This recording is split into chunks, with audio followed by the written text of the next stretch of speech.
Assalamualaikum Sobat Football United. Ya Manchester United sangat menyedihkan ya perjalanannya musim ini.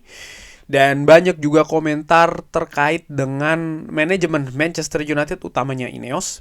Dari kebijakan-kebijakan yang mereka ambil, yang mereka lakukan, baik itu yang ada kaitannya dengan football operation maupun juga dengan fans. Misalnya football operation, ya bagaimana mereka bergerak di bursa transfer, bagaimana mereka memangkas pegawai di klub, bagaimana mereka melakukan efisiensi misalnya di pengeluaran klub yang ada kaitannya dengan misalnya ambassador, legenda Manchester United dan lain-lainnya, sampai juga yang bersentuhan langsung dengan fans Manchester United, harga tiket. Dan ini akumulasi tersebut ditambah lagi performa Manchester United yang juga tidak bagus ya. Ini membuat banyak ketidakpuasan dari fans kepada Ineos, terutama Sir Jim Ratcliffe. Dan kalau kita tarik beberapa waktu yang lalu, bagaimana ketika Glazer membuka pintu untuk masuknya investor baru di Manchester United, pemilik secara bersama atau bahkan menjual klub secara keseluruhnya, ada Sheikh Jassim dari Qatar yang sempat masuk ya, bahkan sangat dalam proses tersebut, tapi pada akhirnya tidak jadi. Nah, terkait dengan hal tersebut, dari salah satu news agregator di Twitter, Center Devils, ini memberikan sebuah kabar eksklusif. Akan gua bacakan ya, ini ditulis oleh Kieran Davis pada tanggal 17 Februari, eksklusif. Sheikh Jassim siap untuk membeli Glazer. Sheikh Jassim tetap tertarik untuk masuk kembali untuk melakukan penawaran terkait dengan kepemilikan Manchester United. 1 tahun setelah Sir Jim Ratcliffe mengklaim 27,7% kepemilikan saham di Manchester United mengalahkan Sheikh Jassim, ada banyak perubahan di klub. Ineos, pemilik Ineos ya, ini telah melakukan banyak penghematan yang kontroversial untuk bisa memberikan tekanan atau meringankan tekanan finansial yang disebabkan oleh mismanagement secara ekonomi selama bertahun-tahun sebelumnya. Walaupun demikian, Sheikh Jassim belum menyerah untuk memiliki Manchester United setelah kalah dari Ineos. Sumber dari Center Devils sekarang bisa mengatakan, yang dekat dengan Sheikh Jassim ya, ini bisa mengatakan kalau Sheikh Jassim ini tetap tertarik untuk tetap tertarik di Manchester United dan siap untuk memasuki kembali tahap penawaran klub kalau itu dibuka kembali. Secara menarik ya, Sheikh Jassim ini disebutkan tertarik untuk mengakuisisi Manchester United secara penuh ya, full ownership secara penuh, atau mengambil 72,3% saham dari Glazer dan bekerja bersama dengan Sir Jim Ratcliffe. Pergerakan ini yang di sumber tersebut ya mengatakan jelas bahwa tujuannya adalah untuk Glazer out. Di bulan Desember ini diumumkan ataupun diketahui bahwa Sheikh Jassim ini masih terus tertarik, dan dengan sumber lainnya mengatakan atau berkomentar Sheikh Jassim ini masih merupakan seorang yang kaya dan dia masih fans dari Manchester United, dan dia tidak akan terburu-buru untuk membeli klub Premier League yang lain. Dilanjutkan dari sumber tersebut, kalau peluang untuk membeli keseluruhan Manchester United terbuka lagi ya di masa mendatang, ini sangat sulit untuk melihat ya bahwa tidak ada ketertarikan yang besar dari Sheikh Jassim. Artinya dia tetap sangat tertarik kalau ini bisa terjadi. Rencana masih terus ada di sana. Nah, itu kabar tadi dari Center Devils bahwa disebutkan ya Sheikh Jassim tertarik untuk masuk kembali nih ya, melakukan penawaran untuk Manchester United. Dan menurut gue bagaimana?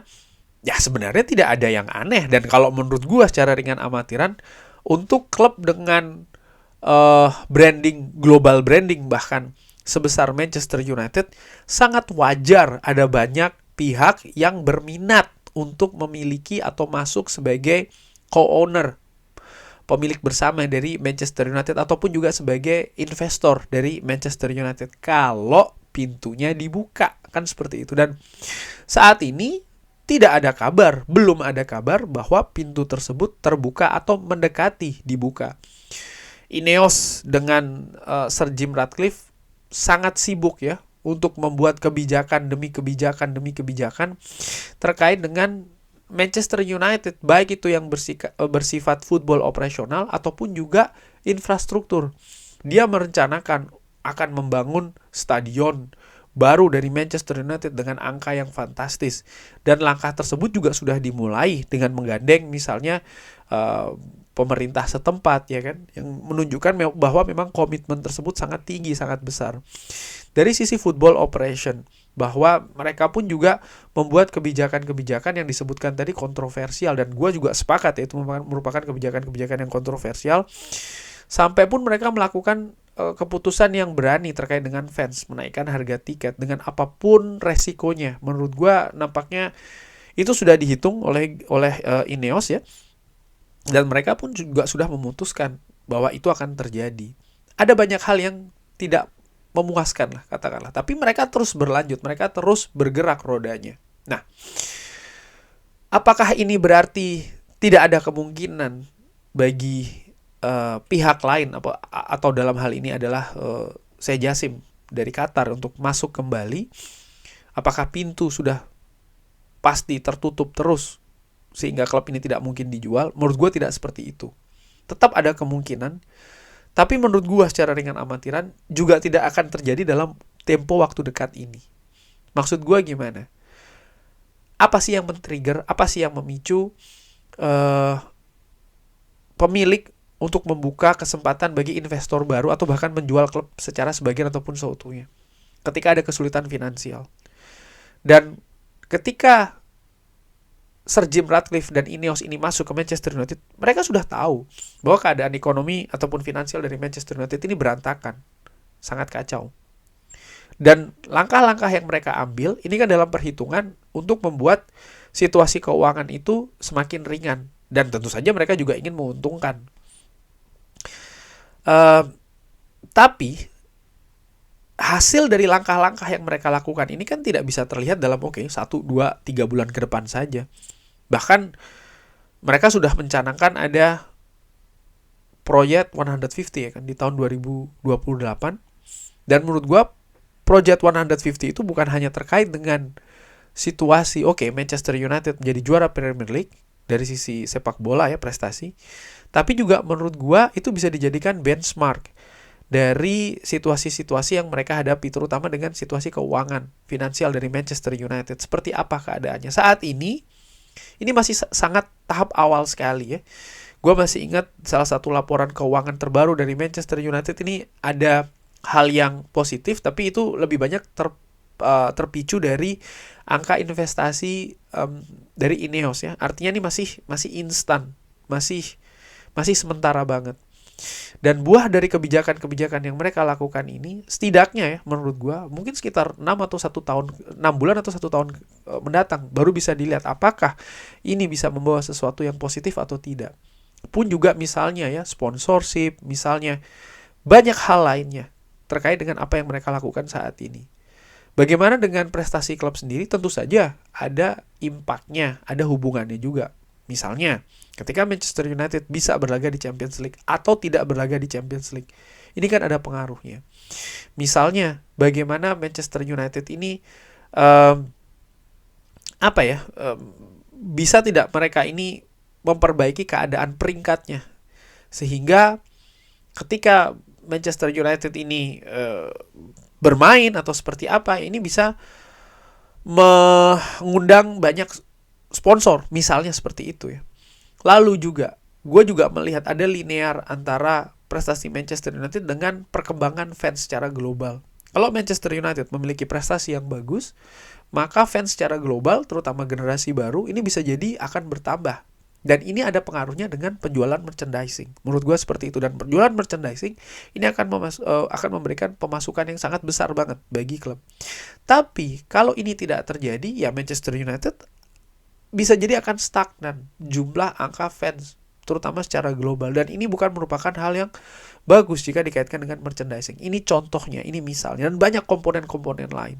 Jadi memang karena banyaknya komponen, maka terkait dengan poin keuangan ya, apakah akan membaik atau tidak, benchmarknya kapan, menurut gue itu tadi bisa dilihat ya, artinya titik itu mungkin sekitar 6 bulan sampai 1 tahun, itu paling cepat. Artinya apa? Ya kalau Sheikh Jassim ingin masuk, dan ketika masuk itu tentu saja pintu harus dibuka ya, dan pintu dibuka itu menurut gue tidak akan terjadi dalam waktu dekat. Menurut gue seperti itu sih. Sayangnya demikian ya. Sayangnya seperti itu. Tapi ya, itu tadi terkait dengan kabar dari Center Devils yang mengatakan bahwa Qatar Sheikh Jassim ini tetap berminat untuk masuk. Apakah membeli seutuhnya atau membeli sebagian saham dari Glazer pun juga demikian. Dari Glazer pun menurut gue juga sama saja. Apakah memungkinkan dia membeli saham dari Glazer? Ya, kalau pintu tersebut dibuka, ya bisa dia membeli saham dari Glazer. Kalau tidak dibuka, ya dia tidak mungkin. Dan bagaimana caranya Glazer membuka pintu tersebut? Ya kalau ada kesulitan finansial. Sesimpel itu sih. Kalau tidak ada keadaan keuangan misalnya yang sulit, ya mereka tidak akan membuka pintu tersebut. Itu poin 1. Poin 2, bagaimana juga antara Sheikh Jassim dengan Sir Jim Ratcliffe, ini kan pernah ada dalam tanda kutip gesekan halus terkait dengan persaingan kemarin menjadi pemilik Manchester United. Lalu disebutkan ketika satu menjadi pemiliknya, lain juga demikian, maka akan jadi akan ada kerjasama yang terjadi. Ini kan juga bukan merupakan hal yang mudah. Dimana kalau gue tarik ya sebelumnya, Sheikh Jassim pun juga memiliki tim sendiri ya kan, yang ingin diimplementasikan untuk menjalankan Manchester United. Dan ini bukan merupakan hal yang sederhana sih menurut gue, pembagian dengan Sir Jim Ratcliffe. Dari situ sih gue berpikir ini bukan hal yang sama sekali, bukan hal yang mudah. Dan nampaknya ya untuk jangka waktu paling tidak secara jangka menengah ini ya Manchester United masih akan tetap bersama dengan Ineos dan juga Glazer. Sayangnya demikian. Kurang lebih seperti itu. Bagaimana menurut Sobat Football United? Seperti biasa silahkan drop di kolom komen. Terima kasih sudah menyaksikan. Jangan lupa like, share, dan juga subscribe. Wassalamualaikum warahmatullahi wabarakatuh. Thank you.